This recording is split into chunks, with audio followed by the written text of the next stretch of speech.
Good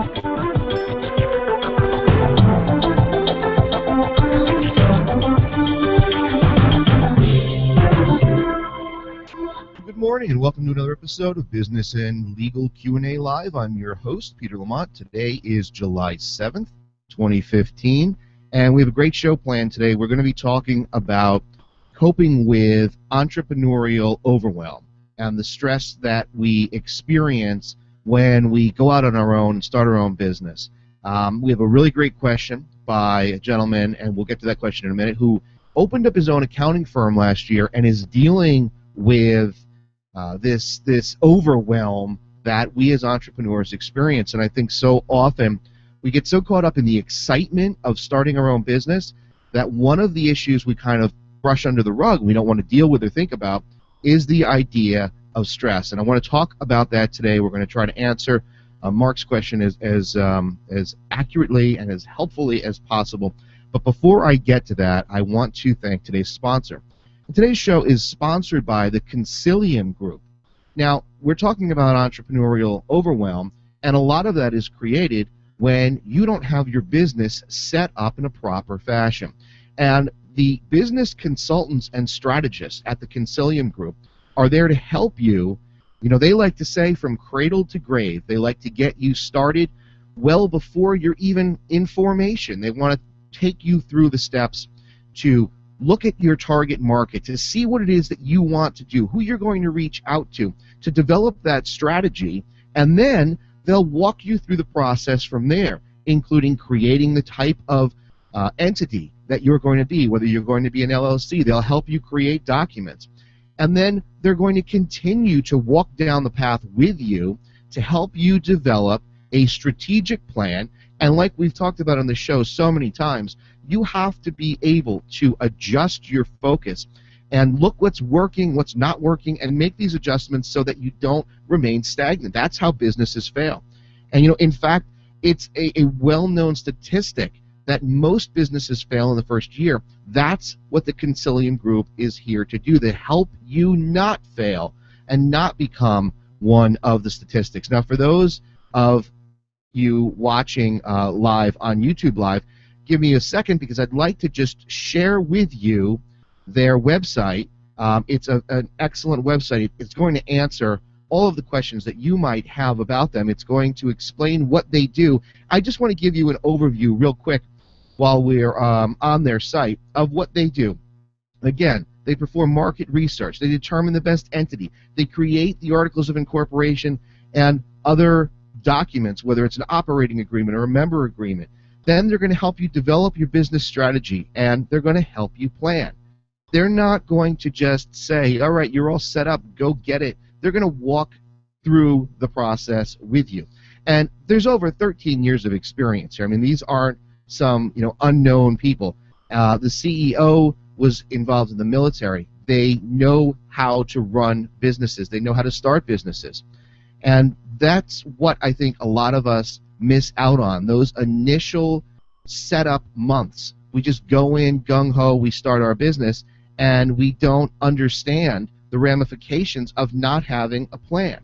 And as you look at their site, you'll see that they put together business plans and strategies, competitive strategies, economic strategies, marketing strategies, financial strategies, organizational strategies, technology, and analysis. So this is really a full-service company, and they want to work with you to make sure that your business does not become a statistic like so many of the other businesses that fail within the first year. And even those that don't fail within the first year, a lot of the ones that do manage to survive, they don't thrive, and that's what the Concilium Group wants to help you with. So I encourage you to check them out if you're an entrepreneur, if you're thinking about starting a business, if you need help with your business, determining what to do next, where to go. Check out theconciliumgroupinc.com. That's theconciliumgroupinc.com. We're going to have links to the page in the show notes. For those of you who are watching live on YouTube Live, this is their website. Check it out. You can see all of the services that they offer, and really something that you need to do in order to make your business work successfully, and that's plan and analyze and have a partner to help you with strategies as you move forward. That's going to help you become successful, and it's also going to help you reduce stress, which is what we're going to talk about today. So I want to thank the Consilium Group for sponsoring today's episode, and again, I encourage everybody to check out their site, give them a call, see what they can do for you. All right, now, we're talking about stress today, and the question that we were asked to answer was submitted by Mark V. And Mark, thank you for your question. So Mark says, I opened my accounting practice last year, and I'm so overwhelmed all the time. Between doing accounting work and marketing and employees and bills, I'm going crazy. Do you have any advice on how to handle the stress? I feel like opening my own practice was a terrible decision. So, I mean, look, how many of you out there who are entrepreneurs who have opened your own business, how many of you have not experienced stress? And I'm going to venture a guess, and I'm going to say none of you, because while we get excited about the idea of creating our own business and going out and making our own hours and making as much money as we can make, because that's the whole idea behind the entrepreneurial spirit, freedom. We don't want to work for the man. We want freedom. We want to take our abilities and we want to grow them and expand them, and limitless horizons. That's the idea. That's the whole, I think, concept behind the entrepreneurial spirit. We're going to go out and we're going to create and we're going to do it and we're going to make it with our own hands, and we are going to make ourselves, our company, successful and grow. And that's totally great, because that is the idea behind it. However, sometimes we get so caught up in that positivity that a lot of things fall by the wayside. Some of it's planning, some of it is document creation, but one element of it is coping and learning to deal with stress, okay? I'm not talking about stress like, oh, I worked out today and I feel like I'm not making gains, I want my bench press to increase, and not that kind of stress. I'm talking about the kind of stress that sucks the life out of you, the stress where you can't sleep at night. And that's apparently what Mark is experiencing. Now, I want to answer the question, but it's going to take some time because I want to address multiple issues that might help Mark and any of you out there who are experiencing this entrepreneurial overwhelm. And I want to tell you something that happened to me this morning. Completely not something I was planning on talking about, but I'm going to share it with you because it illustrates exactly what I'm talking about. So last night I went to bed, and my family has brought in a new puppy. Okay, it's our only animal. I'm not the best animal person in the world. I never had an animal growing up, so it's, I had a parakeet, but it flew into a mirror and died. So that's the extent of my animal training. So we have this puppy, and having a puppy is like having a baby. And my 3 kids have been really, really good, and they've been very helpful. So we go to bed last night, and I'm getting settled in, thinking about what I'm going to do today, what I have to do for UTLRadio, what I have to do in my law practice, what I have to do marketing, and I like to go through that routine at night and think about, all right, what do I have that's super important the next day? I take a quick look at my calendar, see what appointments I have, and sort of go through a dry run in my head of what I'm going to do when I get into the office the next day. And then I go to bed. So I'm laying in bed, and all of a sudden the dog, who sleeps in a crate next to the boy's bed, is barking.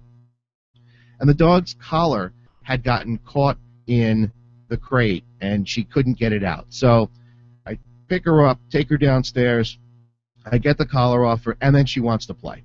So, I'm trying to get her to go back to sleep. So an hour later, it's like 3 o'clock in the morning now, I finally get the dog relaxed, back in the crate, asleep, back upstairs next to the boy's bed. Everything's good. I wake up a few hours later.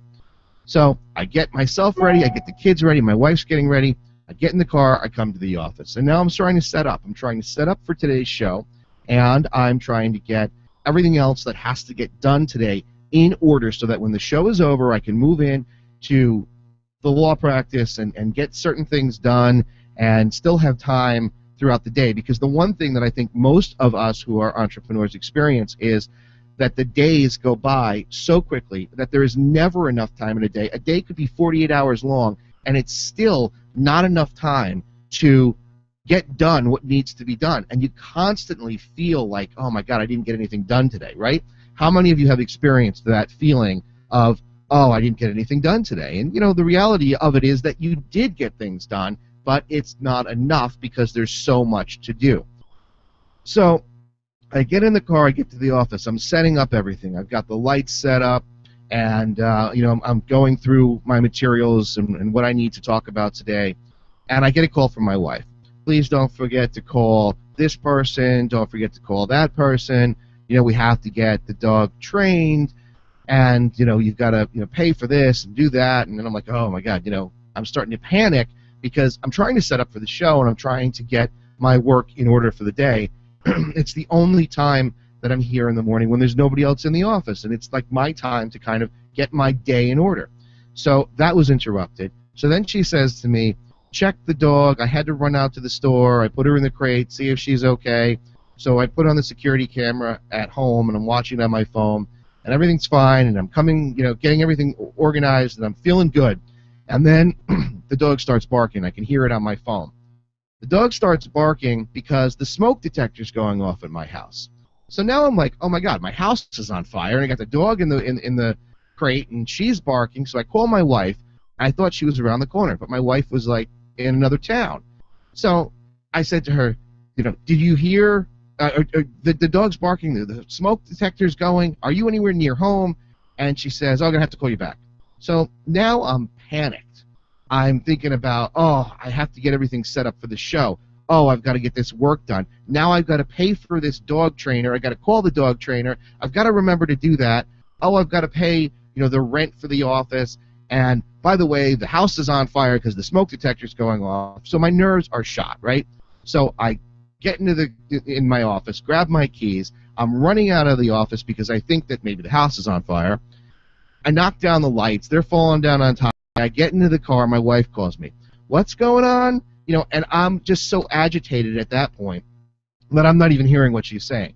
Get in the house, and it was a smoke detector upstairs going off just because it was hot, and it's in an area in the corner of the ceiling where it shouldn't be.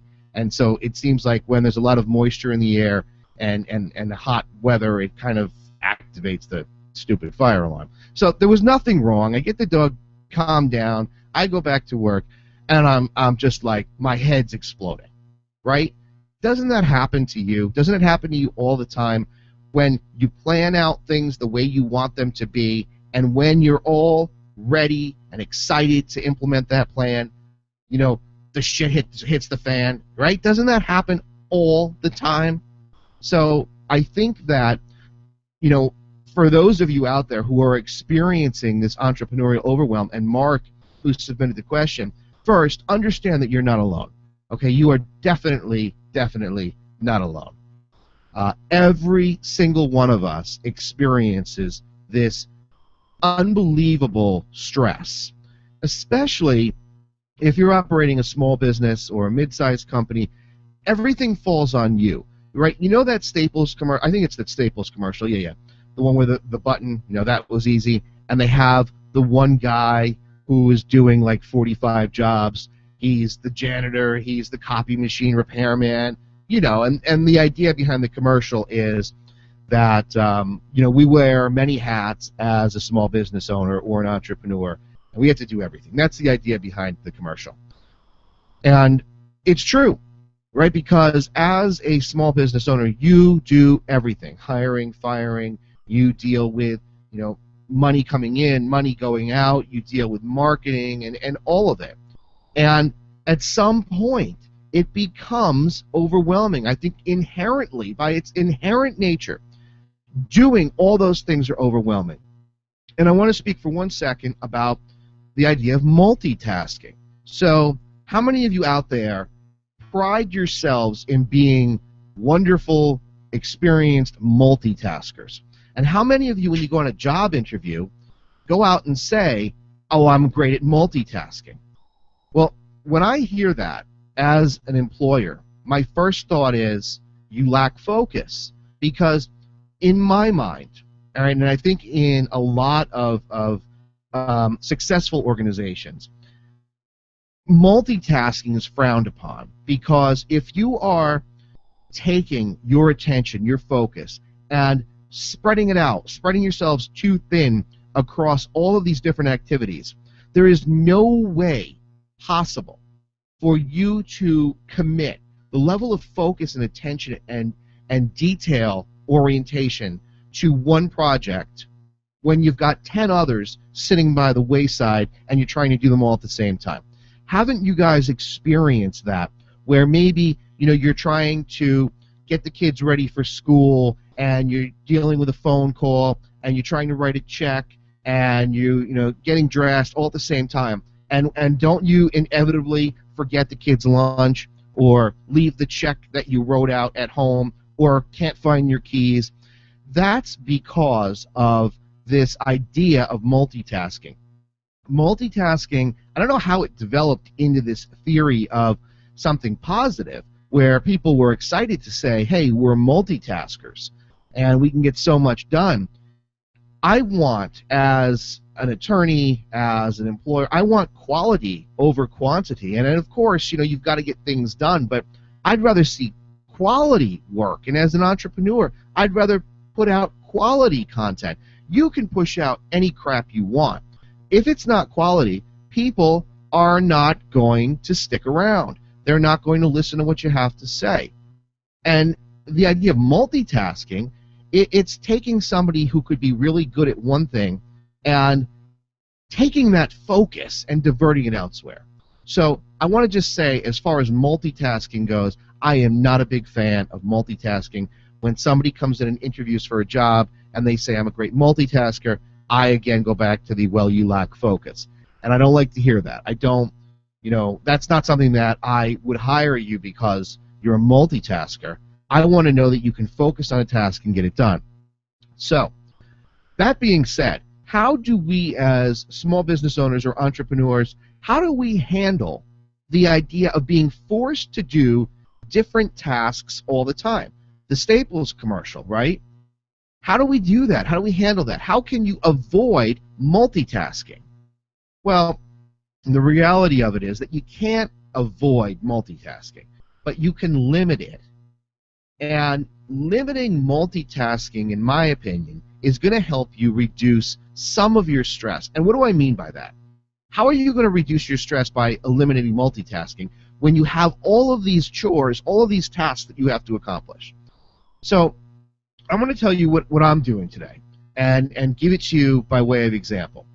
So I could come in here and think to myself, all right, while I'm doing the show, I'm going to start doing something else on the side because I can divert a little attention to that. And then when I'm done with the show, I'll continue that. I'll make some phone calls while I'm actually doing the work, so on and so forth. And I could get stuff done, but it's not going to be good quality, and it's going to be filled with mistakes. So here's what I have to do today, and here's how I'm going to work through it.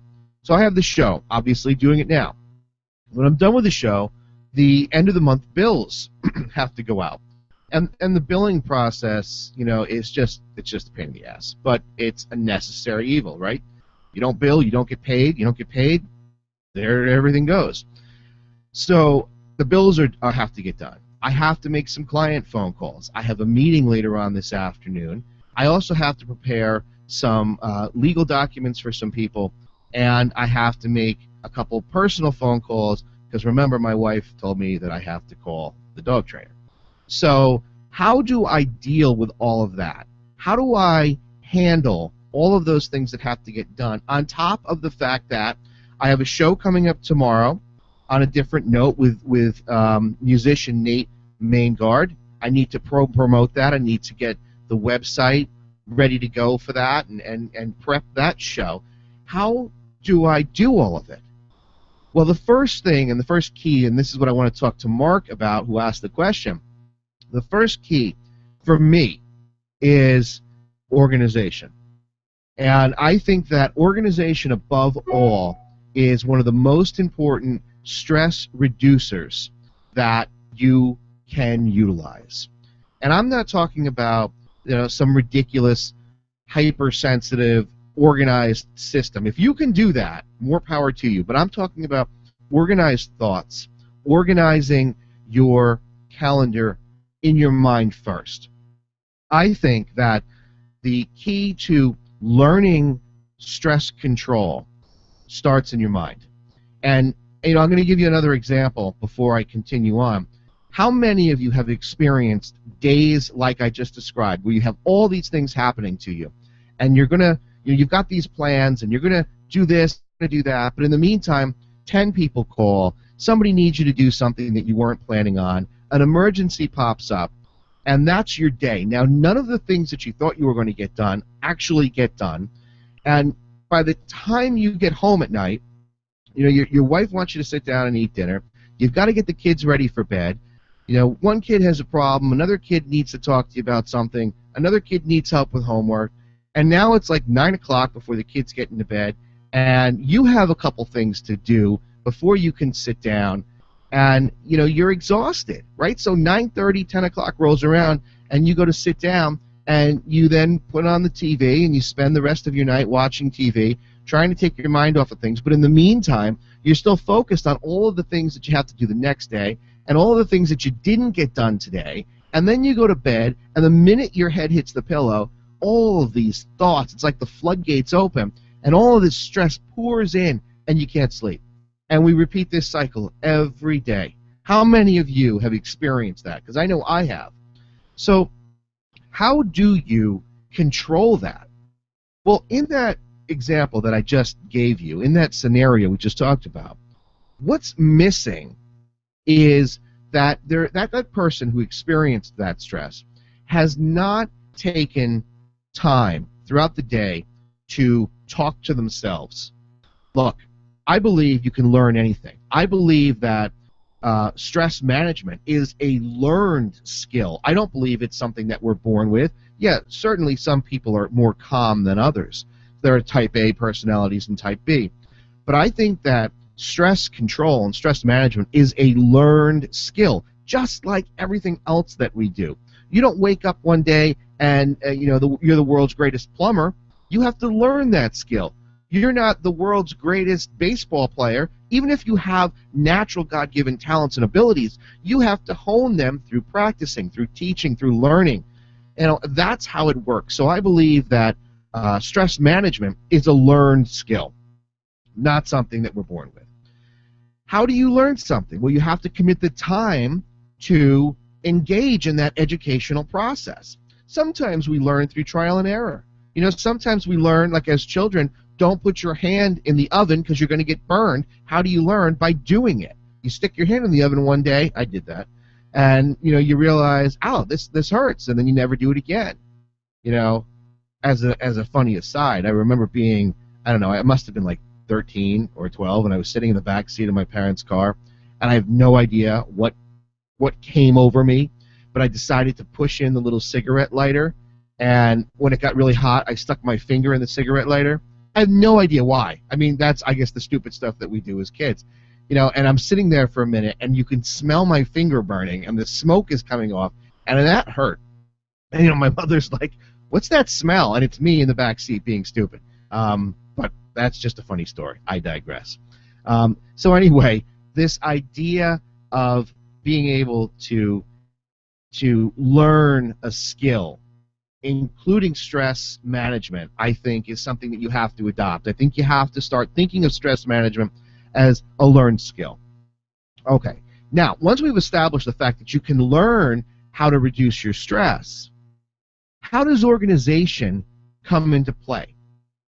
Well, the more organized your thoughts are, the more organized your time is with yourself, the better you're going to be able to handle some of the things that go on throughout the day. But if you don't give yourself some time during the day to talk to yourself, and not in like one flew over the cuckoo's nest way, but to talk to yourself and have this self-dialogue, you need time alone. And I know it's hard. I mean, I'm a parent. You're working all day. You've got kids to deal with. When do you find time for yourself? Most people will say, I run into the bathroom, and that's like the only time I have alone, or while I'm in the shower. You need to take 5, 10, 15 minutes tops and talk yourself off the ledge. And you have to do this consistently, right? Because repetition is the way that we start a habit, right? By being repetitive, by doing the same thing over and over again. So if we can create a good habit by doing something over and over and over again, we also can create a bad habit by continuing to do the same thing over and over again when it doesn't benefit us. So coming home at night and sitting down and watching your favorite sitcom when you could be giving yourself 10 minutes of self-talk, you're not setting yourself up for success. You're just falling into that same pattern. So let's talk about that for a second. What do I mean by time with yourself? What I mean is this. In the morning when I wake up, you know, there's a lot of commotion. I go take a shower. While I'm in the shower, I'm thinking about what I have to do the day.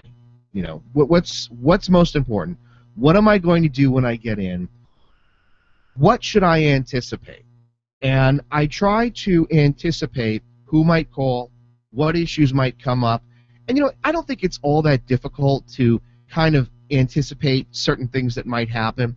So, for example, maybe I know that there's a client who is sort of, you know, high maintenance. And they call all the time, and they want to know about a status update or information about something. And I just have a feeling, or I know that, well, I haven't heard from them in a few days, so I bet you they're going to call. That happens all the time. But I kind of, you know, prepare myself for that while I'm thinking about the day. All right, I've got to do the bills today after the show. Now I know that, you know, client A might call, so I'm going to just budget time for that. I'm going to think about that. At least there's a possibility of happening. I know that I have to do you know, some legal documents. I know that I have to make a phone call or two, and I know that I have to have a meeting. I'm not going to set up my time the way that some time management people tell you to do it, where you plot out your whole day. I did that a couple times to try it, and it doesn't work. There is no way, when we as entrepreneurs have so much to do, that we can plan our day from 6 o'clock in the morning till 7 o'clock at night and have it work exactly as we planned. Doesn't happen. As a matter of fact, every time that I planned that way, I got none of it done because all these things came up and it was just out of control. So I don't buy that. I don't buy taking your planner, whether it's digital or on paper, and laying out your day, breaking it down into exact time. From 1 to 2, I'm going to do this document, and from 2 to 2:15, I'm going to take a coffee break, and from 2:15, you know, so on. You can't. In my world, that doesn't work. What does work, though, is to have a general guideline for the day. Here are the things I need to get done. Here are the order in which that I want to do them or need to do them, and I'm going to do the most important things first. I might not like to do it. I hate doing the bills. Hate it. You know, you have to go through everybody's time. You have to make sure that it's accurate. You have to make sure that you're not overbilling a client. You have to make sure that, you know, all the work that is being billed for is done. And it's a process. I don't like it. It's not fun at all. I know I have to do it. I could do it later on in the day, or I can do it as soon as I'm done with the show, and that's what I'm going to have to do. But I make that mental note to myself, and I'm talking about maybe 5 minutes. Then I go to work, and I've had this plan in my head. I don't need to write it down on paper. Sure, it helps for some people, and you can do that if that makes you feel better. But I know in my mind, here's what's going to happen today. And I prepare for those contingencies. I prepare for things. Now, as much as I prepared today, I had no idea that the dog was going to start barking because the was going off, and that I couldn't get my wife on the phone, that I'd have to run. I didn't plan for that. And what happened when it happened? I immediately got stressed. Immediately. Started to sweat, started to panic, and I'm thinking to myself, how am I going to get this done? And all these thoughts start coming into my head. Now, you could either let that just take over and let your emotions run on autopilot, or you can make a conscious effort. And believe me, I'm not perfect at this. But the minute that I started feeling myself get out of control, and it took a few minutes because, you know, I'm running down the stairs to get into the car, trying to call my wife to see where she is. Got home, I dealt with the situation, and I was frazzled. My nerves were shot. I was fried. I took a few deep breaths. And, I hear all this stuff about breathing and yoga. I couldn't do yoga if you paid me. I'd get stuck in the downward dog position. You'd have to call the fire department to come and get me up. So yoga's not my thing. That's just not happening. But I definitely do believe that there is a power in breathing. And breathing to help calm yourself. There's so many ways, there's so many things that you can learn about ways to breathe. And even if it's just focusing on your breath coming from, your midsection all the way up, just a few breaths can help you sort of recenter yourself. And, people knock it, people make fun of it, that sort of thing. But look at, Chinese culture. And you see the way that they utilize breathing techniques to help reduce stress. So that's something that you have to consider. So once you get yourself sort of leveled off, so you're not, frazzled, you can go back to the plan that you set for yourself throughout, the day. And yeah, you might lose yourself for a second, but if you can bring yourself back under control, then all of those tasks that you laid out for yourself, you can go back to. Because you realize, in the grand scheme of things, that the few minutes that you had to deal with that situation, it's over. And you still have the whole day to do what you need to do. It's really about training yourself to accept the fact that, A, stress is going to happen as an entrepreneur. And it doesn't matter if you're an entrepreneur or you work for somebody else. You're still going to experience that level of stress, and this is going to be helpful for you too. But, we are answering Mark's question today about his accounting practice and how he has such a great amount of difficulty coping with the overwhelm that he feels, the entrepreneurial overwhelm. So I'm trying to give Mark some tips and some insight into how I manage to control myself, because the thing is this, I am definitely a type A person or personality, and I'm high-strung, and I can get very nervous and worked up, and I can always manage to think of the absolute worst possible scenario that could happen. Like the worst. Things that don't even make any rational sense. When I get stressed and I don't control myself, my mind takes off. And I think, if a bill's late, somehow in my mind I can make it just ridiculous. And I go absolutely insane, and I can't control myself. And it's like, whoa, I didn't pay the bill, I'm going to be late, and then my next thought is, and I'm going to be arrested because of something, right? And that's, I think, what a lot of us do. You let your mind go, and you can't bring yourself down to reality. And that's what I think is happening with Mark, because you can't change the fact that as an entrepreneur, as a small business owner, you've got all these things that you have to do. You have to pay people. You have to pay the bills. You have to market. You have to deal with your customers. All of these things have to happen, but they don't all have to happen at once. And you need to train yourself to focus, to bring yourself back down to a point where you are centered and doing one thing at a time. Again, I am not a believer in multitasking. I don't think it works. I think that it hurts you. So if you can utilize something like a breathing technique to help you calm down, to refocus yourself and your thoughts, I think that you're going to be in much better shape. I was using this, I can't remember, I think it's called Muse. Let me just check it out real quick. I was using this headband that I had seen on somebody else's podcast, and it looked interesting. It's not cheap. It's $300. So it's by a company called Muse, M-U-S-E, and it's the Muse Brain Sensing Headband. And it's this headband that you put on your forehead, and it's got these sensors in it, and it goes behind your ear. And what it does is it's supposed to help you learn to focus and to keep yourself calm. And it works with an app on, I think it's also for Android, but it definitely works for iPhone. And it shows you your brain activity, your brain waves. And you can see how in a 3-minute session, 5-minute session, 7-minute session, how you're not able to focus and to be calm at the beginning of your time using the product. So I put this headband on the first time, right? And it gives you guided direction, and it says, you're going to hear ocean sounds. And on your iPhone, there's this little ocean. And when the ocean is calm, that means your mind is calm. And when you hear seagulls squawking or whatever seagulls do, you know you're really super calm. Your brain waves are totally calm. You're focused. And they want you to do this by breathing, by focusing and concentrating on your breathing.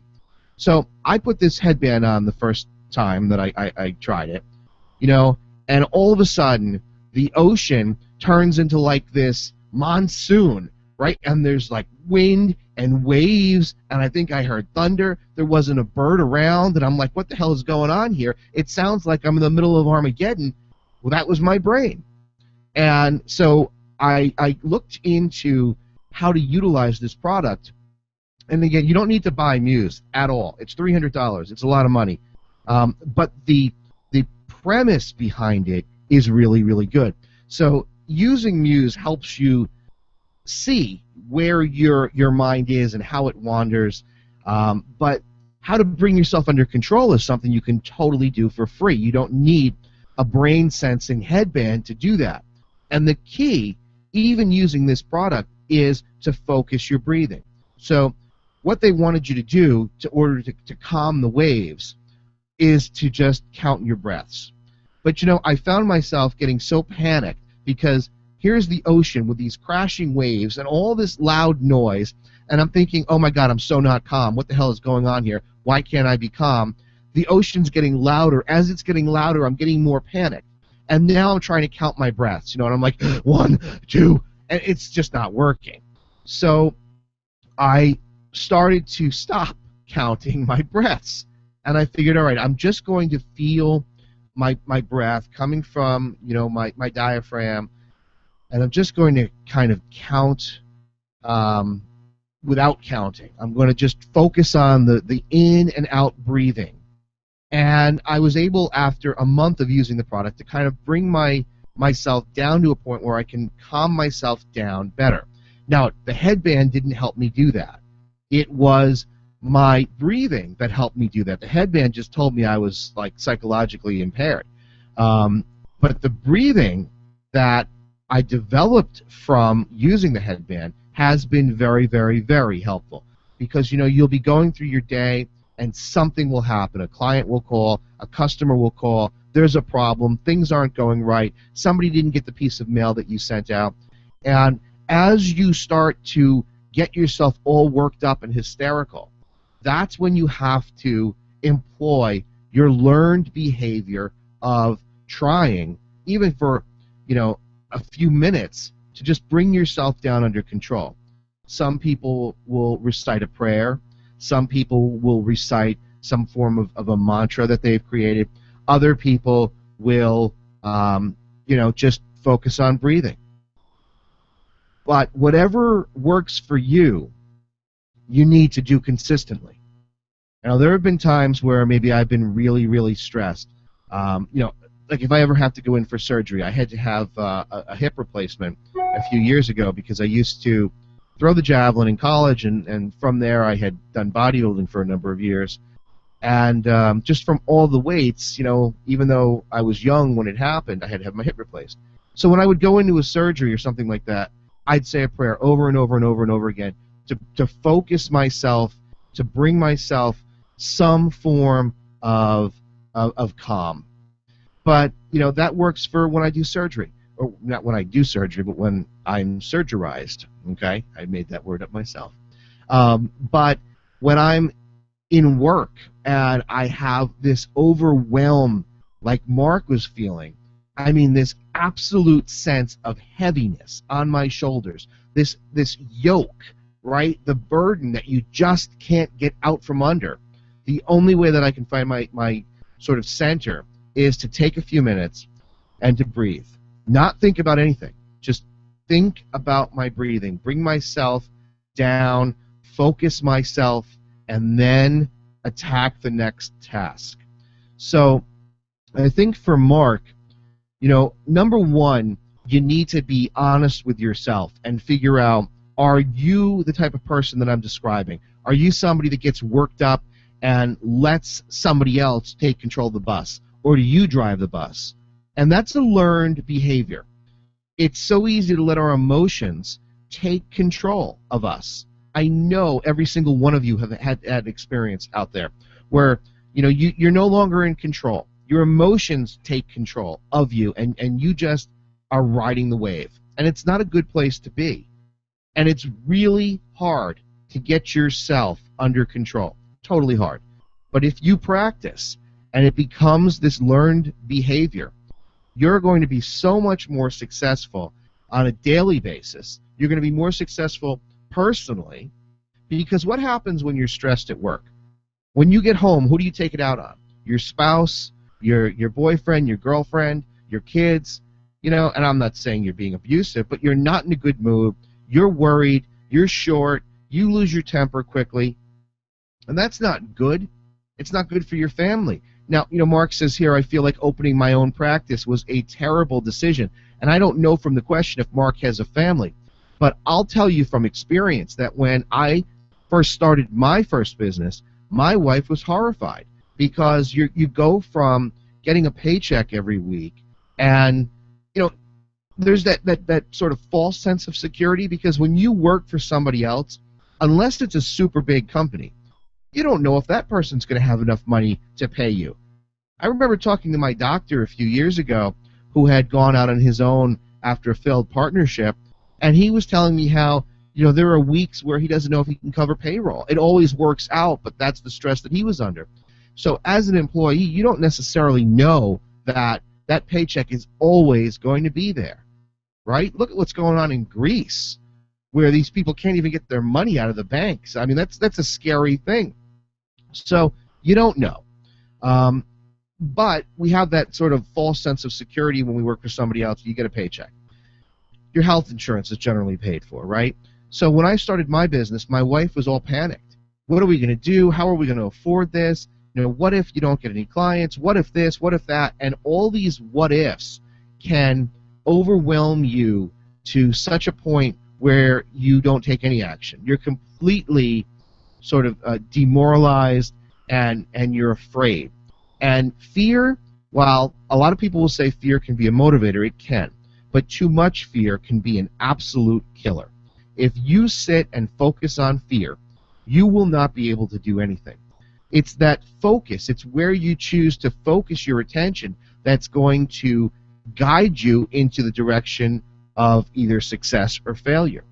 And you can't sort of focus if you are high-strung, strung out, nervous all the time. Most of our fears in business are irrational. Most of the things that we're afraid of don't come true. For any of you out there that have your own business, and maybe it's a small business, I'll guarantee you that you've had this experience. You go through a month where maybe you're having a bad month, and you're running out of money, and you don't know how you're going to be able to get through the month, and then a customer comes in or a client hires you, and all of a sudden they give you enough money and you make it through the month. How many times has that happened to you? I guarantee you that it's happened frequently. And there's this sort of philosophy with entrepreneurs, successful entrepreneurs, where they say, don't worry, because it'll happen. It's going to come. And I don't know, what cosmic energy people rely on for that belief, but most of the time it's true. We fear the unknown, and then we create from that fear and unknown all of these scenarios, at least I do, all of these ridiculous scenarios about all of these things that could happen, and a good 95% of the things that I am afraid of never actually happen. And so I spend all this time focusing on all of these possibilities. It's like when I was little. I can't remember what it was that I had said to my mother, but I had said to her something like, "Oh, I'm afraid of this, I'm afraid of that. I could get hurt, I could get this, I could get that." And she said to me, "Yeah, you could get killed walking out of the street today. A bus could run you over." And I mean, it sounds mean, but she wasn't being mean. It was actually insightful, because you start to think about the fact that you cannot control what other people do. You can't control your environment. You don't know what's going to happen to you today. You could have the best laid plans, walk out in the street and get hit by a bus. You absolutely could. So why worry about that? And it's so hard to do. So a lot of times people will say to me, "Oh, why do you worry?" And you want to just stab them in the eye with a fork, because you don't want to worry. It's not like you're sitting there saying, "Oh, excellent, I'm going to worry all morning long." It happens. But it happens because of the autopilot that we find ourselves on. And breaking that habit is key. Breaking that autopilot habit, getting into that cockpit and grabbing the controls, is what you need to be thinking about when you start going off the rails. You need to make a conscious decision. You need to actually think, okay, I'm out of control. I'm feeling all this anxiety. Anybody out there have panic attacks?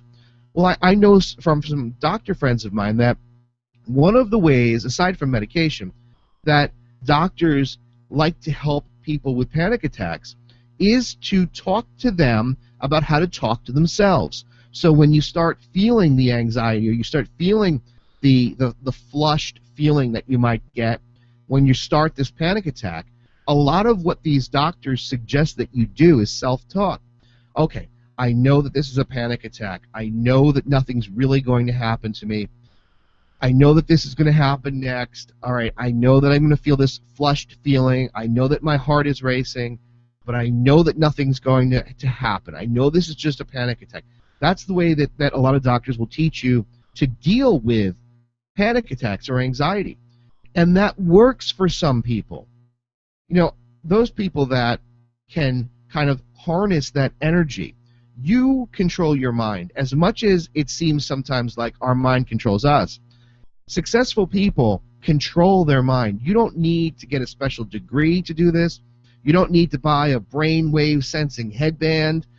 You don't need to do any of that. You need to be honest, and you need to be able to analyze yourself. What are some of your triggers? What are some of your fears? Is your fear about money? Is your fear about losing your clients? Is your fear about not doing a good job? Is your fear you have a fear of failure or a fear of success? You have to take stock in yourself, and you can't take stock in yourself when you don't give yourself any time throughout the day to think about things. We just run all day long from one thing to the next, and we don't stop and say to ourselves, "I need a minute." Right? Going out and smoking a cigarette and texting somebody on your phone, that's not the kind of time I'm talking about. Going home at night and watching a sitcom and trying to bury your head in the sand, not what I'm talking about. Even to the point where some people will take exercise to the extreme, and they'll exercise so that they don't focus on their thoughts. That's not what I'm talking about. I'm talking about finding yourself a quiet place, 5-10 minutes, maybe once or twice a day. I try to do it at least twice a day, once in the morning and once at night, so that I can reflect at night on what happened during the day, look at what I did wrong, look at what I did good, and think about what I'm going to do the next day. And I'm not talking about an hour, and I don't need to write it down. I just need to say to myself, okay, when that incident happened today with the smoke detector and the dog, I probably didn't handle it as well as I should have. I got too upset too quickly. And, what really happened? Well, I lost 10 minutes of my day. And was that, in the grand scheme of things, really bad? And the answer is no. And I'll talk myself through that so that the next time something like this happens, I'm going to be able to remember, Okay, I had that happen to me a few weeks ago. It's not that big a deal. But if you don't train yourself that way and you just let autopilot take over, you're not going to be able to deal with stress. Okay, now I want to just move into another area where I want to focus. We talked about organization and organization of your thoughts and organization of your emotions. That's what we've been talking about all this time. But now I want to talk about actual physical organization, because organizing your workspace, organizing your calendar has a profound psychological effect on people. I know a ton of people, that have the messiest office ever. You know, it looks like there was a war, or a whole bunch of garden gnomes ran wild in their office and threw paper all over the place. And when you ask them about it, they'll say to you, I work better like this. Yeah, okay. There's no way. No way. I've tried to tell myself that story. Oh, I work better under pressure. No, you don't. Oh, I work better when my office is a mess. I know where everything is. No, I don't. And I think that we try to make ourselves feel better by reciting some of these mantras that we hear. I work better under pressure. I work better under pressure. You really don't. You know what happens under pressure? You realize, oh crap, I should have been doing this last week, and now I only have 3 hours to get it done. And you go into panic mode, and you focus on that task, right? Think about back in maybe college or high school, or something that you did at work where you had a deadline and you waited to the last minute, and you decided finally, I'm going to do it because it's due in 3 hours. And do you then take phone calls? No. Do you talk to your friends? No. What do you tell people? Please don't bother me. I've got to get this done. But what if you had done that in the first place, right? What if you had gone in and said to yourself, Self, I've got to get this done today, or I've got to get 2 hours of it done, or I'm going to work for an hour on it, or I'm going to work for 3 hours on it. Then you wouldn't have that moment of panic. So you don't work better under pressure. When you know that it's the drop-dead date, you focus on that task completely. And that's what you could have done weeks before. All right, so I don't buy that when people tell me I work better under pressure. And then the next part of that is I work better when my desk is a mess. There is no way, no way. I have been through messy desks, and I've been through clean desks, and I'll tell you every time, if my desk is clean, if my drawers are clean, if my shelves are clean, I have a clarity that comes over me because I know where things are. How much time do we spend in a week looking for things that we've misplaced, right? How many times did you misplace your keys? The other day I misplaced my cell phone and it was in my pocket. And it's just this crazy roller coaster that we go on because we don't focus on what we're doing. You know, you get caught up in the idea of doing 10 things at work at once, this dreaded idea of multitasking, and you can't focus on what you were doing. So when you come into the house at night and you throw your keys somewhere, do you really think about where you're putting them? No, because maybe you're thinking about saying hello to the dog or the kids or what's for dinner or, you know, getting outside to mow the lawn before the sun goes down. And you don't remember what you did with your keys. You just toss them aside. And then the next day, what happens? You and your wife are yelling at each other because you can't find your keys. And I know this from experience because this has happened to me multiple times. And it took me a long time to sort of acknowledge the fact that, hey, you know what, I need to change the way this little behavior, this tiny behavior of putting my keys somewhere, because it's generating a tremendous amount of stress. When you wake up late, you know, because it does happen every once in a while, even the most organized person, your alarm doesn't go off, you wake up late, and you have to run out of the house. What is the worst thing that could happen to you, aside from not having clean underwear, is you don't know where your keys are. And you're trying to get into the car, but you can't find your keys, and then you completely panic. And that's just not the way it should be. So being physically organized can also help reduce your stress level. Knowing that you have a basket where you put your keys in every day, or a key rack where you hang them up. Knowing where your pencils, pens, papers are at your desk. Knowing what you have to do because you have reviewed your calendar. All of those physical organizational things are important because they're going to help you mentally. I think that, and for most of you out there, I'm going to guarantee that this is true. If you walk into your home and things are in their place and organized, you feel better. You just feel better. You know, when you go to, let's say you go on a vacation, you go to a hotel, and you walk into that hotel room, and the bed's made, and everything's pristine and clean, don't you feel like, you know, and then a week later, you've got clothes all over the place, and, you know, the kids are ripping the pillows off the bed every morning, and it's a mess. Don't you feel cluttered inside? Don't you feel overwhelmed inside? I do. And, you know, I'll tell you, I've read every organizing book. I watch people on YouTube. I love to see, I go to the Container Store. But no matter what I do, there are times throughout the month where the closet gets messy, my desk gets messy, you know, pile of to-do isn't properly sorted. It happens. And I could sit back and say, oh my God, look at this mess. Or I could take a few minutes on a daily basis and just try to straighten up.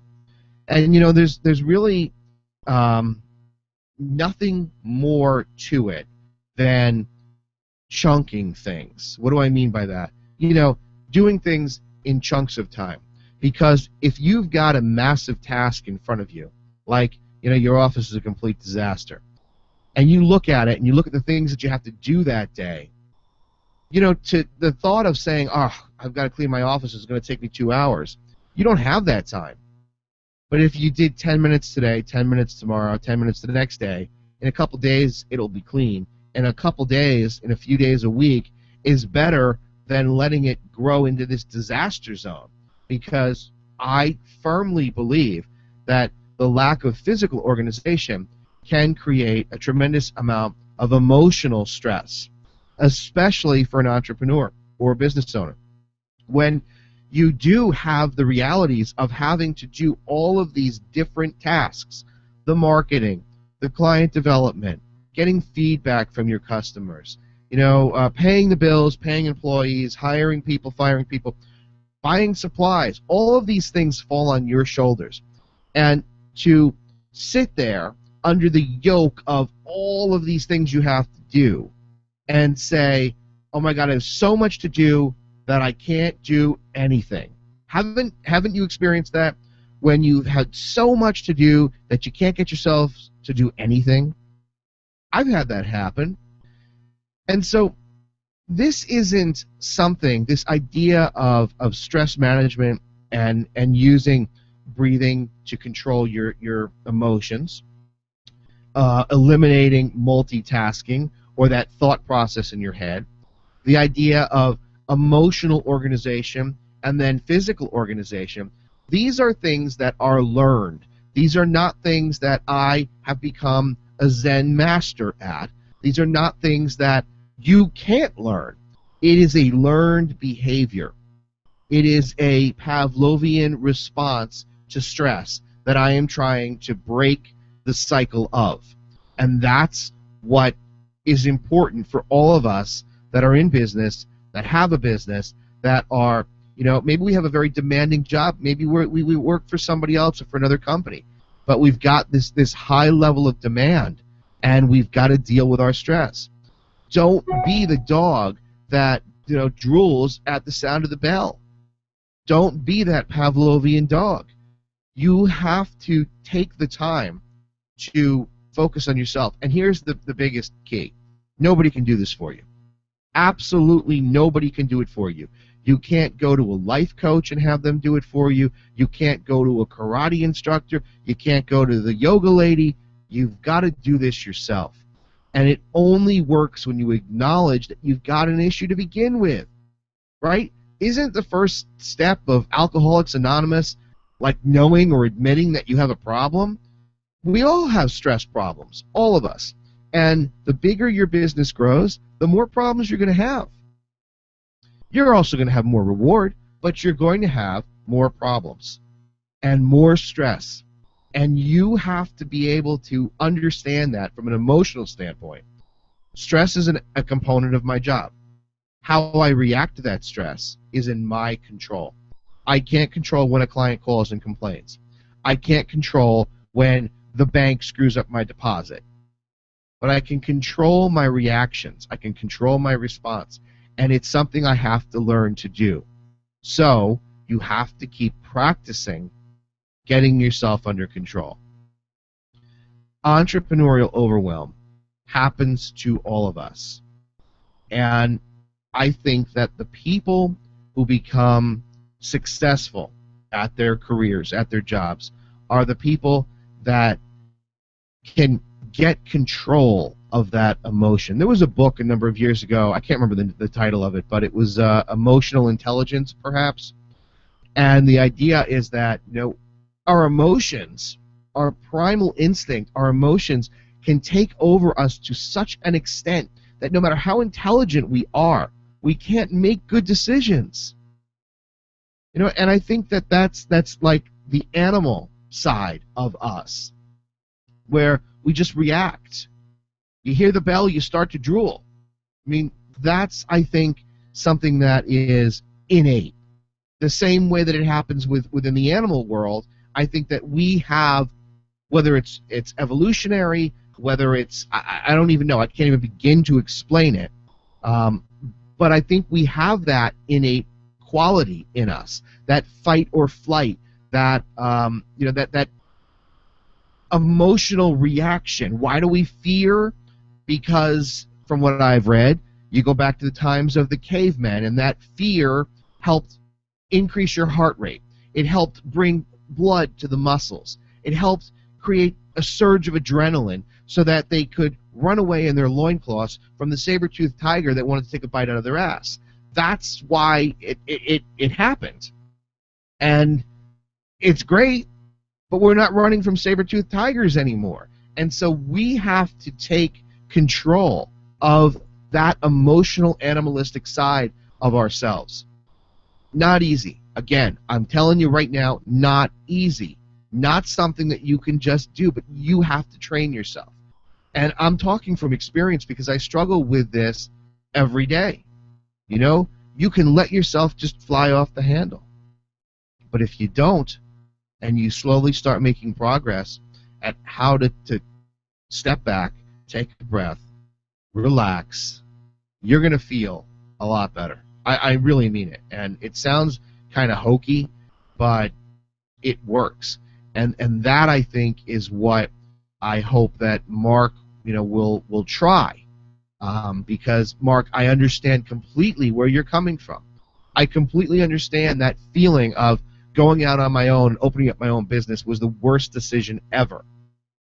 You're in charge of everything. And when something goes wrong, even if it's somebody else's fault in your business, it's your fault.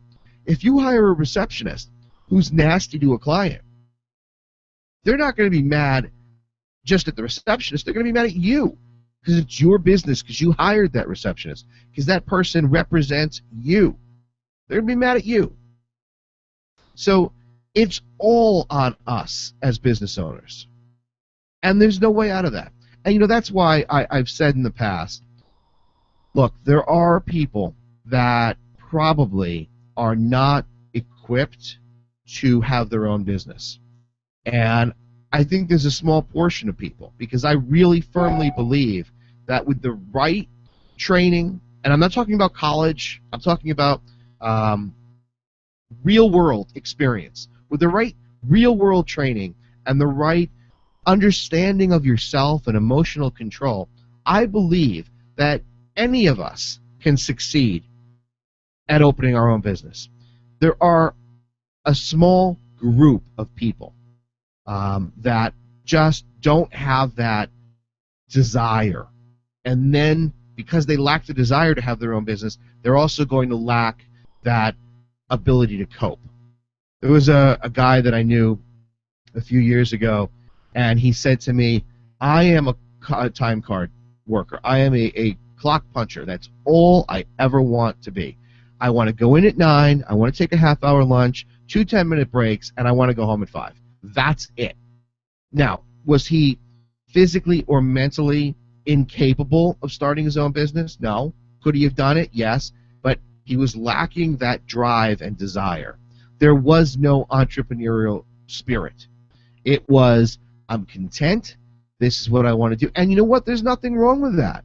He's probably happier than a lot of people that start their own business and weren't prepared for the stress. Totally, totally okay. But if you do have that entrepreneurial fire, that desire to go out and to create something, you have to acknowledge and understand and be prepared for the absolute amount of overwhelm that you're going to experience. That's not going to change. How you react to it, that can change. How you react to it is on you, and I encourage you, especially Mark. Mark, I talked about what I do and how I manage to cope, but maybe there's something different for you, right? Maybe you're thinner and a lot more flexible than I am, and maybe yoga would work. Maybe taking a walk. But again, all these physical activities, things that we do to calm ourselves down, the physical ones involve some sort of aerobic activity where we're breathing. As a matter of fact, I don't smoke cigarettes, but people that do smoke cigarettes, some of them that I've spoken to, they tell you that they experience a sense of calmness when they smoke. And there were polls done a number of years ago during the time of the cigarette litigation, the class actions against Philip Morris and some of those big cigarette conglomerates. And some of the studies produced results showing that it wasn't the act of smoking the cigarette that was helping people relax. It was that these people were experiencing deeper breathing. Of course, they're breathing in smoke and chemicals, but they were experiencing deeper breathing. And that deeper diaphragmatic breathing, I couldn't spell it, but I can say it. That sort of deep breathing helped them relax. It wasn't the nicotine. It wasn't the tobacco. It wasn't the tar. It was the active breathing. And that was a study done during this class action litigation. So I think that every activity that we do to bring ourselves some sort of calmness is involving, or the ones that work at least, involve some sort of aerobic activity, that idea of breathing. So give that a try. A couple weeks ago, I liked that show, $1 Million Listing New York on Bravo, and they take you through the lives of these 3 real estate brokers. It's a fun show. I happen to be a reality TV junkie, so what can I say? I just have to admit it. But the show is fun, and one of the real estate brokers, and I'd like to get him on our Thursday Understanding Business show to talk to him, Luis Ortiz, if any of you watch that show. A couple of weeks ago, he had an experience. He was overwhelmed, and he had a panic attack. He had an anxiety attack. And I guess he went and talked to somebody, and they told him to breathe. And so there's this clip of him and his assistants trying to talk to him, and he's taking these deep cleansing breaths, right? And it's silly, and you're like, oh boy, but it works. So I think that we mock it sometimes. I think that this idea of deep cleansing breath, it sounds like a Saturday Night Live skit, but I don't think you can overlook the fact that that deep breathing definitely helps. So Mark, what I want you to do is I want you to try to start acknowledging when your stress starts to rise, when there's a trigger that's making you feel anxious. And at the time that you feel that trigger, I need you to acknowledge it's happening and do something. I would strongly suggest breathing. You could say a prayer, you could breathe, whatever it is, but I would breathe and try to bring yourself into focus. And like I was talking about earlier when I was talking about using that Muse headband, the idea of the headband, all it does is show you how screwed up you are. What brings you back down to reality is the breathing. And I don't like counting my breaths because I'm focusing on the numbers. And it's like, all right, what comes after 7? Oh, 8, you know. But if I feel my chest moving up and down and the breathing, that works for me. And that helps me focus. And I'm talking about 5, 6 breaths, not an hour's worth of breathing. You know, there are some people that engage in a breathing routine and like they're going to hyperventilate because they've got all these deep breaths. I mean, there was a thing with Tony Robbins, the motivational speaker guy, who had put out some I think it was called Personal Power, some CDs years ago. They were very big sellers for him. But he talked about breathing at a ratio of, I think it was like 2-4-2 or something like that. So, or maybe it's 1-4-2. Breathe in and count the number of seconds it takes you to fill your lungs. Hold it for 4 times that number, and then exhale at a 2-time rate. So if you breathe in 10, hold it for 40, and then exhale for 20. Way too complicated for me. That was like blowing my mind, right? I'm not good at math. That was it. I was like, whoa, wait a minute. I held my breath for 12 seconds. Now I've got to hold it for how long? What's 12 times 4? It's like, forget it. That doesn't work for me. It might work for some people, but what works for me is just the idea of feeling the breath in and out, and that's what I'd like you to try, Mark. I'd like you to give that a shot. See if you can bring yourself, just take the edge off. You know, bring yourself down, because in my opinion, that's the only way that you're going to be able to cope with the stress that we have around us, the stressors, I should say, that we have no control over. So, is it easy? No, but it's a learned ability. I firmly believe we can all learn to control stress. It comes down to acknowledgement. It comes down to taking action to do something about it, no matter how silly you feel, and then organizing your mind and then your physical location. Organizing your mind involves you taking that 5, 10, 15 minutes once or twice a day to think about what you're going to do. Imagine getting on a cruise ship and you're like, where are we going? And nobody knows. We'll figure it out while we're going, right? Can you imagine the amount of stress that the crew would feel, or you as a passenger would feel? We're gonna decide where we're going while we're on the boat. But what's the difference between your mind? Are you going to just let life happen to you, or are you going to drive the bus? So when you wake up in the morning, what do? Just go and let's see what happens? You really should be directing yourself, directing your thoughts, directing your day, and acknowledge that things are going to come up that are beyond your control. And you can't get mad at yourself, and you can't be angry, because anger... Well, I was going to start talking about Yoda, but forget that for a second. Anger just leads to more stress and frustration.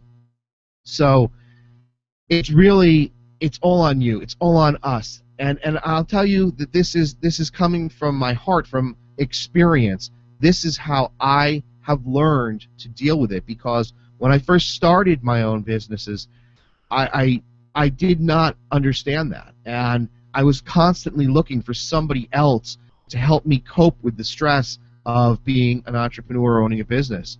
And I was looking for life coaches. I was looking for, exercise. I was looking for all of these things. And the thing that I was missing was that I wasn't looking inward. I wasn't looking at myself and saying, all right, self, you've got to do this. It's like, I don't know, this is another thing from experience. I used to be in good shape. I don't know what the hell happened to me. I used to have hair too, but that's another story. Over the years, I've gained weight, and it's something that I struggle with, and I want to get back into shape. But you have to want to get back into shape. You have to want to lose weight. You can't, because I find myself, or I have found myself in the past, saying things like, oh, to my wife, I wish you'd make food that was a little healthier. Or I wish, and what that was is like deflecting the fact that I'm not taking control of my own self, I'm blaming it on other people. And, you can't also say to somebody, you've got to help me go on a diet. You've got to help me lose weight. It doesn't work because people can't help you control you. A few weeks ago, right, we talked about, you knowing you better than anybody else knows you. And it's the truth. So you can't look to pass the buck when you're dealing with things that involve you. You can't ask somebody to help you go on a diet. You can ask somebody to help you learn how to exercise, learn how to diet. That's a different thing. That's a learned skill.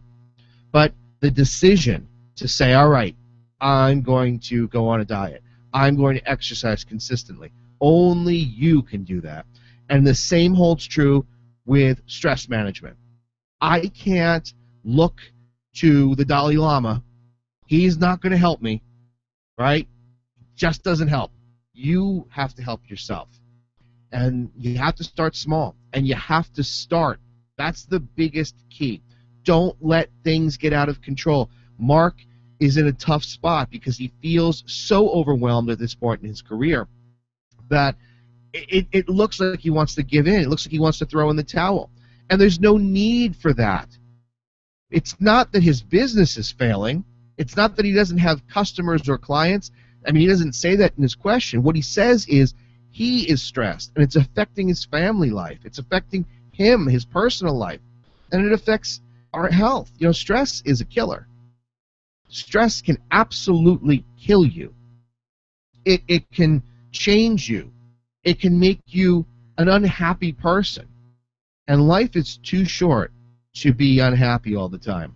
And again, I'm not preaching. I'm talking from experience. I go through ups and downs. I think every business owner goes through ups and downs.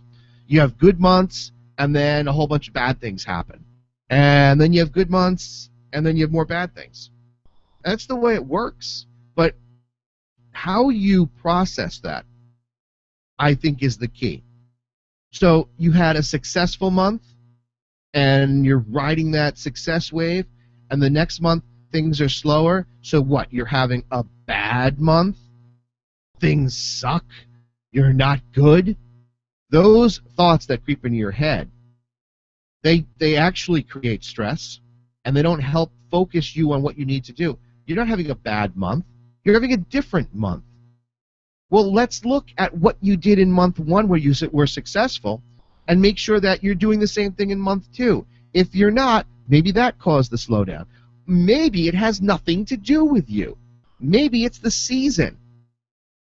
During Christmas time or the holidays in December, from a legal standpoint, nobody wants to hire a lawyer.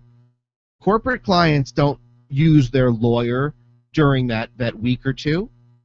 That's nothing that, I did.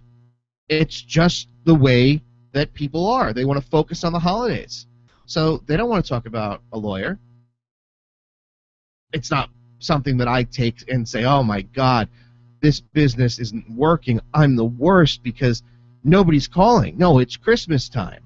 And the same with an accountant, right? After tax season, do all accountants go into a hovel and go into a hole and say, oh my God, I'm the worst accountant ever because here it is, November and I don't have any business?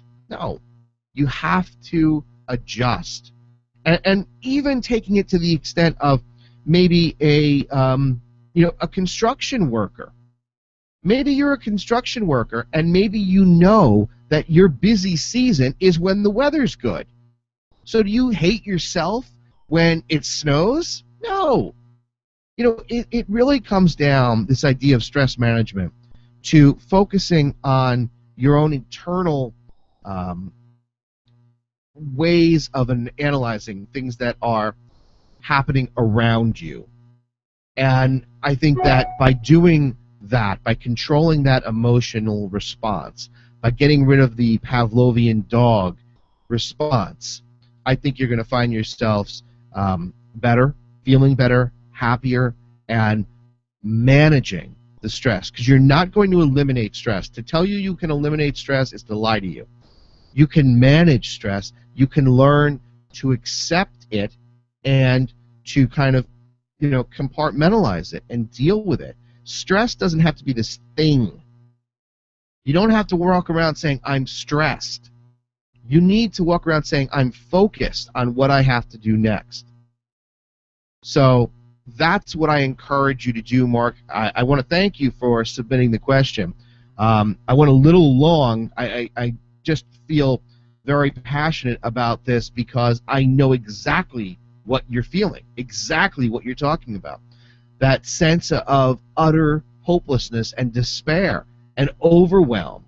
And I think that a lot of our listeners, whether you're watching on Meerkat or whether you are listening live at home, or if you're going to download this podcast later, I mean, I think that you will connect with some of the things that we're talking about today. And I get so frustrated with the gratuitous self-help books that are out there when you're reading this stuff and it just is bullshit. It's just such crap. Think happy thoughts. It just doesn't work. It comes down to being realistic and honest with yourself. And I am a big believer in realism and in honesty. Honesty with yourself. That's where it all starts. How can you be honest with other people? You know that old adage, how can you like others if you don't like yourself? Well, it kind of is the same thing with honesty. How can you be honest with other people if you're lying to yourself all the time? So that idea of being honest with yourself and knowing that stress or tasks or whatever you want to call it doesn't go away.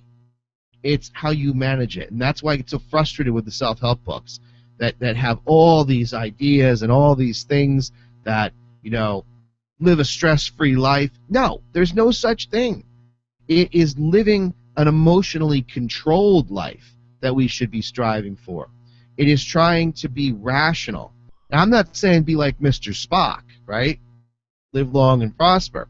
But I'm saying that there are elements of Mr. Spock that can be helpful, that logical side of him, that half Vulcan side. I think that we need to employ some of that in our daily lives. We need to be logical. That self-talk that I'm explaining, how I cope with some of the stress, that's really critical. It's really key. And it really involves you taking that time for yourself during the day. Time really alone with yourself, 5-10 minutes, just to think about what you have to do, and then maybe again at night to think about what you did during the day, what worked and didn't work, how you can make things better, and what you're going to do the next day. That's all we're talking about. Give it a try and see. See if it works for you. Don't subscribe to a gimmick, right? Did I buy the Muse brain sensing headband? Absolutely. Did I learn anything from it? Yes. I learned that it took me time to bring myself under control, and that you can let your emotions get the best of you. And I think the most important lesson I learned from it is when the waves started getting out of control and I'm trying to calm them down, and I was getting myself more stressed. But did I need to buy that headband? Totally not. You don't need to buy a gimmick. You don't need to do anything other than work with yourself. Be honest, acknowledge that it's happening, and talk to yourself, breathe. Breathing is free. And that's what I think that you should try. And let me know what you think about it. Let me know if it works for you. Let me know if any of this makes sense. I'm talking about my own experiences and trying to let you know what works for me, because I have experienced through the course of my career, either as an employee or as an entrepreneur or whatever capacity. I'm just trying to give you some insight into what I do that has helped me, and to let you know that you're not alone, and that it is not easy being an entrepreneur, and it's not easy dealing with stress, but you can do it if you give yourself the fighting chance that you need. Just give yourself some time throughout the day to deal with those emotions, and understand the same way that, like, doctors talk about those panic attack patients. Understand what's happening to you. Understand that you're getting upset and try to bring yourself down before it gets out of control. So I don't want to see you guys go out there and buy the Muse headband. I don't want to see you go out there and buy a whole bunch of self-help books. You know, if you like reading them, fine. If you want to, see what Muse does, fine. But you don't need it. All you really need is honesty, a little bit of time, and the ability to just breathe and focus. And for God's sakes, everybody stop multitasking. And if you ever come in here for a job, please don't tell me that you are an experienced multitasker, because that is the number one reason I'm not going to hire you. Well, maybe not number one, but close. So I hope that makes sense. I hope that, Mark, this helps you. I don't want to see you give up on your business. I don't want to see you, just walk away from it and go do something else. A couple years ago, I experienced something like that with my law practice. I was expanding into different markets, into different areas of law, and bringing on other attorneys to handle those areas of law, and it didn't work the way that I wanted. And there was a period of time where I thought, what am I doing? And I went through the same thing that you went through, or you're going through now. And, you get that feeling of, I just want to walk away. I just want to let it go. I just want to go back to being normal. Go back to, just getting my paycheck and not having a lot of stress. But then you have to acknowledge that emotion and then think about it. Do I really want that? Do I have a little more freedom? Are the possibilities of my income limitless? Am I the one that sets what I can't do? If I go work for somebody else and I want to employ a particular marketing technique, can I do that? Or is somebody going to tell me what I can and can't do? And weigh that freedom, weigh that ability. Look, you've got to keep thinking to yourself as an entrepreneur that there is no limit to how much money you can make. There is no limit to how much freedom you can experience. It all depends on what you're willing to put into it. I don't believe in luck. I don't believe in, people just stepping in it and being very fortunate. I just don't believe in that. I don't believe in destiny. I don't believe in fortune. I don't believe in luck. I believe that you control you, nobody else. And if people want to make you feel bad, if people want to say negative things to you, if people want to tell you you suck and you should quit and you're never going to do it, there's two ways of taking that. You internalize it and you say, oh man, they must be right. Now why? Why would they be right? How the hell do they know you? How do they know about your business? How do they know about your personality? Or you can say, whatever. The other alternative to whatever is, I'll show you. That's what you think? Well, just wait. And that's how I deal with negativity. My initial reaction when I have somebody say to me, you're not going to be able to succeed. You're not going to be able to do this. My initial thought is, go F yourself, because I can, and I will, and I'm going to show you. And when I've done it, I'm going to be so happy with myself and proud. That's what drives me. I don't have that negative comment come in and my brain says, oh, maybe he's right. I think to myself, who the hell are you to tell me that I can't do this, that I can't make this business work, that I can't grow this, I can't develop this, I can't, look, I started this radio, UTLRadio.com. Understanding the Law Radio. You want to know why I started it? You want to know how I got here? I got here because I was employing different marketing techniques to try to build business for my law firm. And I saw some lawyers out there who had YouTube videos, and I thought, well, if they're doing it, why can't I do it?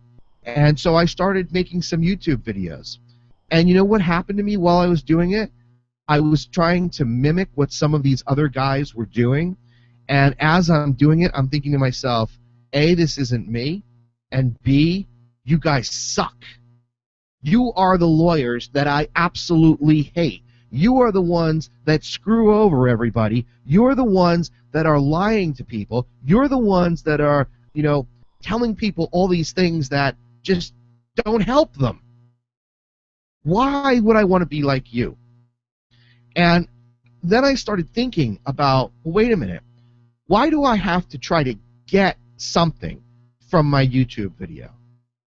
I have people that hire us. I have clients that understand we do a good job. And why do I need to do this video? What if I gave away information in the video? What if I tried to help people in the video? And you know what happened? I had this woman call me up after I did a video, and she said, A, I feel like I know you, and B, I want to thank you so much because I had this question and I didn't know what to do and I couldn't afford a lawyer. And I thought, wow, I feel better helping you who can't pay me than I do helping somebody that pays me. And then it was like, whoa, why don't I sort of create something out of this? So that's how UTL Radio started. And I remember having a conversation with some colleagues of mine. I was in court one day, and they were talking about going out and hiring this video company who does this stuff for attorneys, and it was like all this money, and they bring you out to Chicago, and they sit you down for 2 days, and you're supposed to bring a couple different outfits with you, and they tell you what to say, and they script it for you, and all you do is read off the teleprompter, and that's great, right? And I'm thinking to myself, oh my God, this is why I hate lawyers, because of people like you. And I said, look, I'm doing something, but what I'm doing, hopefully one day it'll be profitable. Hopefully one day, I'll be able to put together some books and some things that would help people. And yes, I can make money from it. I'm not going to lie. I'd like to make money. But I don't want to be that guy that is counting every second so that I can bill you for it. I don't want to be that guy. I want to be the guy that helps people. Yes, I need to make a living. Hands down. Can't afford to support my family if I'm poor. But I don't want to be like you. And I don't want to put out fake content that somebody is preparing for me so that I look like I'm important. I come to work however I feel like coming to work. When I do a radio show, I like to wear my Understanding the Law shirt. I'm wearing shorts. I'm not all dressed up. I've got nobody coming in today. So I am going to be me because that's who I am. And when I told these lawyers about this idea, and I told these colleagues of mine about what UTL Radio meant, they were like, are you crazy? You mean you're going to sit here for free and you're going to give away information and you're going to make videos and you're not going to make money doing it? What's wrong with you? And I said to them, well, listen, I think that money could come later when I can produce some products that maybe people like, maybe a book or a training video that people would like to purchase. But in the meantime, why do I have to be like you? Why isn't it good enough to give out information? Why isn't it good enough to try to help people? Yes, does doing UTL Radio add stress to my life? It does. But am I going to stop? No. Because you know why? I get more joy out of doing this, more joy out of helping people than I ever have out of, winning a trial. And I believe in this. So my point to this whole long story is that when these colleagues of mine said to me, this is never going to work. You're never going to be able to run a law practice and to do this. My initial thought was, go jump off a bridge. Screw you, because I believe in this. And you don't think I can do it? I'm going to show you. You don't think that I can, edit? You don't think that I could create content? You don't think that I could develop a following of people, of friends and fans that want help, that want to experience what we're doing together? You don't think I can do that? Screw you. And that motivated me to say, all right, I'm going to learn more and more and more about how to manage my time to be able to do this, to give out good content, to help people, and still manage to run a business. And I have. And, I thank you guys out there for supporting what we're doing, supporting this idea of UTL Radio. I'm working on some books. I'm working on some training videos that, yes, I'd offer for sale. I sell T-shirts, yes, but I'm being honest with you, and I think that that's the key. So when I hear people tell people, you can't do this, you can't do that, I say, you can. You absolutely can do that. And if somebody tells you no, don't go stick your head in the hole. And I don't care. We talked about this, I think, last week. I don't care if it's your family. Mark, the accountant who asked the question, maybe Mark's wife is getting on his case, and maybe she's saying you're not making enough money. If you really, really are honest with yourself, you'll know if you can do something. Look, I'm not suggesting that anybody out there, let's say you are a white-collar guy, you're an accountant, and all of a sudden you watch a YouTube video and decide you're going to be a drywall expert. I don't think that that's probably a good idea to go start a business and start advertising yourself as a drywall guy, because you're probably going to suck, and that's a bad thing. Like, does that make sense, right? So it's the honesty with yourself. What are you good at? Look, if I decided I wanted to be a swimsuit model, I think I would fail. So you've got to be honest with yourself and say, where are your talents? What are you good at? What can you do? What do you like to do? And then if you believe in it, so if you believe that you can be a great accountant and own this business that you've had in existence now, you said you started it last year, so you've had it for a year. If you believe it and you're being reasonable and honest with yourself, then don't give up. And don't let somebody tell you no. And don't let somebody add to your stress that you're experiencing, this level of overwhelm. And one final thing I want to say about entrepreneurial overwhelm is don't beat up on yourself. I do it all the time. It's hard. I've been trying over the years to eliminate that. But don't be so critical. Is everything you do going to be perfect? Is everything you say going to be perfect? No. No, it's not. But it's more important to move forward and make progress than it is to sit back and try to make things perfect. No matter what you do in life, somebody else will always do something better. Maybe somebody's going to make better videos than I will. Maybe somebody is going to have a nicer radio voice than I do. Okay, but this is me, and I hope that the fans, followers, and friends that watch UTL Radio, I hope that they understand that we're all connected on a level. And there's enough people out there for you to connect with, for everybody. So when you've got people that are quote unquote competing with you, other people doing similar things, don't give up. Don't let that stress or overwhelm affect you, and don't beat up on yourself.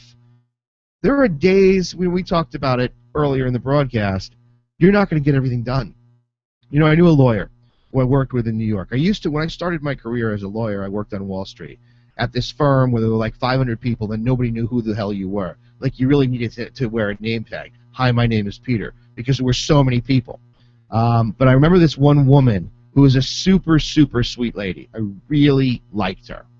And she could never get the concept of my inbox is never empty.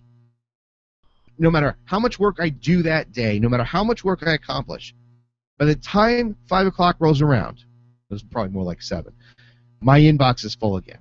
And that stress and her inability to manage it caused her to have a nervous breakdown and no longer practice law. Now, there's nothing wrong with no longer practicing law, but that nervous breakdown affected her because she couldn't deal with that overwhelm, and she started beating herself up.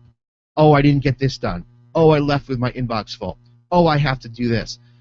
Yes, it's always going to be there. If you don't have work to do, then that means your business is not doing well. You always have to have things to do, and you're never going to get to the end or bottom of your inbox. Your to-do list is always going to have things on it. Look, even if you're a stay-at-home mom, and sometimes stay-at-home moms have tougher jobs than we do as entrepreneurs, don't you have a never-ending to-do list? Doesn't your list just keep going and going? So you can't beat yourself up because you didn't get everything done. I think that that's one of those self-inflicted stressors that adds to entrepreneurial overwhelm. So, just on the back end of this discussion, all the things we talked about earlier today, employ them, try them, but at the same time, know that you have to be forgiving of yourself. You can't be so critical and try to do everything perfectly, because there is no such thing as perfection. It doesn't exist. If you're a religious person, maybe perfection exists in God. But if you're not, and if you're just talking about the secular world, there's no perfection. Perfection is perception. What I perceive to be perfect, you might not. I think my kids are perfect, my wife is perfect. You might hate them. They might be the absolute worst for you. So perfection is nothing more than your perception. And don't expect yourself to be so perfect. Just be you and constantly move forward and look for ways to educate yourself, to better yourself, and to acknowledge that you've got issues that you have to deal with. Stress and overwhelm is one of them. And Mark, you've managed to stay in business for a year. Don't give up. Don't listen to people. Listen to you, because only you know you. Remember? I hope that this helps. I hope that you employ some of these tips, tricks, whatever you want to call them. And I'd love to hear from you in a couple weeks, maybe a month. Let me know if any of this has worked for you, because I would really be surprised if you didn't get some level of control over this emotional overwhelm, this entrepreneurial overwhelm. So, let me know what your status is. Let me know how this is working, and don't give up. And that goes for every one of you out there that is either contemplating starting a business, you have a business, you've been in business for 5 years, 1 year, 2 months. It doesn't make a difference. Think about what we said today and try as hard as you can to get control over your emotions, because it's going to serve you well and it's going to help you become super successful. All right, that's going to do it for today's show. I want to again thank our sponsor, the Consilium Group, Inc. If you need help getting set up with your business, if you need some strategic planning, some business advice, Consilium Group is there to help you. You can go to their website. Links to their website are in the show notes. It's the ConsiliumGroupInc.com. I want to thank them again for sponsoring the show. Check out their website, check out their services, and give them a call if it's something that would work for you. That's going to do it. Tomorrow, 10 a.m. Eastern Time, we are doing our first show with our new program, which is called On a Different Note, and it's going to be a business, law, and music program. And tomorrow's guest is Nate Maingrad, and he's a musician who has self-promoted and self-published himself. And check him out. Let me see if I can find his website real quick. He's going to be on tomorrow, and we're going to be talking to him about his experiences in business, in some of the legal aspects of what he's doing. I think it's really great, this idea of the show, because what it's going to do is it's going to take music, which is an art, and a lot of what we do in life is artistic. Whether you're a painter, whether you're a poet, whether you're a writer, whether you're a musician, these are all artistic things, a graphic designer. And how do you take that artistic profession and translate it into a paying profession? And, especially the music industry, because it's so controlled by these massive corporations that dictate what you can and can't do.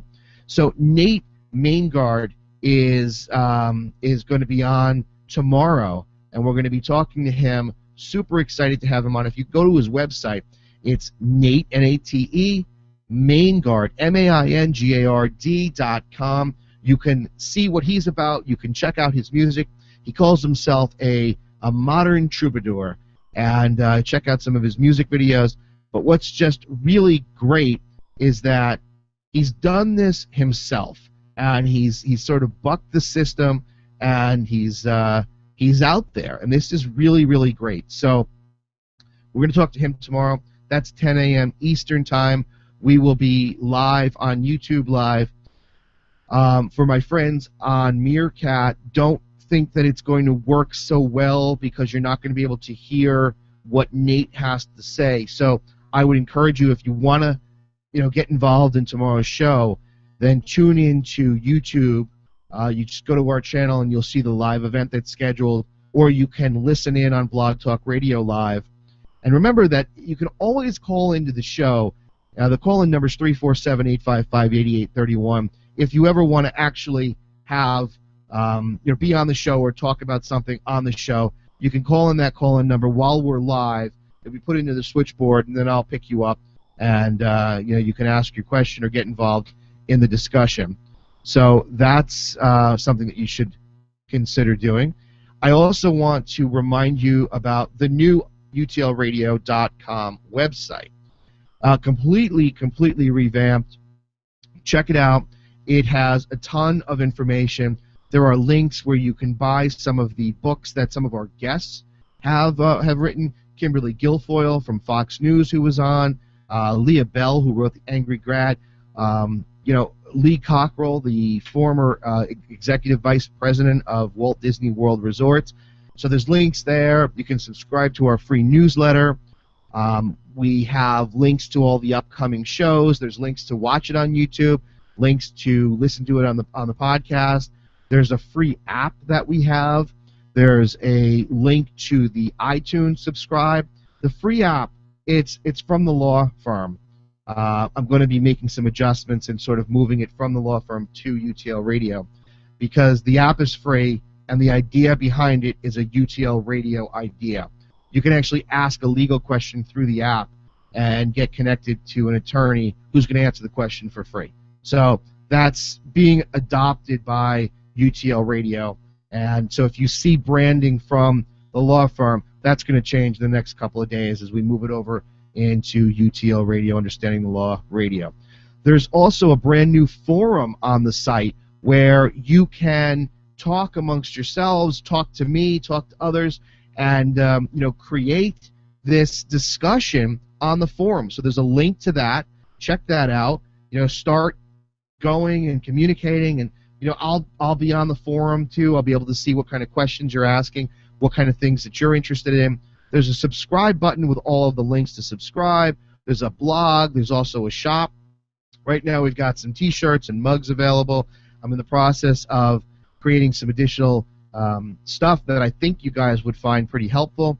There's links to the podcast, all the videos, and then there's the Ask Your Question page where you can ask a legal question directly through your computer, and it records it. It's like a voicemail for your computer, and it comes to me, and I'll be able to answer your question the same way we did for Mark today. So that's all on the brand new website, utlradio.com. Please go over, check that out, and please don't forget to subscribe, to give me a thumbs up if you go over to the YouTube page. Give me some feedback. Let me know what you think. I love to hear from you guys. This is why I do it, for you guys. So I want this to be a close-knit group where I'm hearing from you, you're hearing from me. It's not just me talking all the time. So check that out. Also, this Thursday, the 9th, we have Understanding Business with Jillian Siegel. She's the author of Getting There. She'll be on Thursday, 10 a.m. Eastern Time. But all of the scheduling is up on the website, utlradio.com. A big thanks again to our sponsor, the Concilium Group, and we encourage you to check them out as well. That's going to do it. Thank you so much for tuning in. Thanks for being with me every day of the week, and we're working on bringing in a Friday show, so it'll be a 5-day-a-week show. Love to hear from you. Love to hear your comments and feedback. It truly means a lot to me to know that we're doing something that you guys enjoy. So thank you very much. That's going to wrap up today. I want to encourage you to check out UTLRadio.com. Please don't forget, it's brand new. I want to hear what you have to say about it. Join the forum, get involved, and tune in tomorrow for Nate Maingard at 10 a.m. Eastern Time for our brand new show on a different note. Thanks again. Remember that there's power in understanding the law.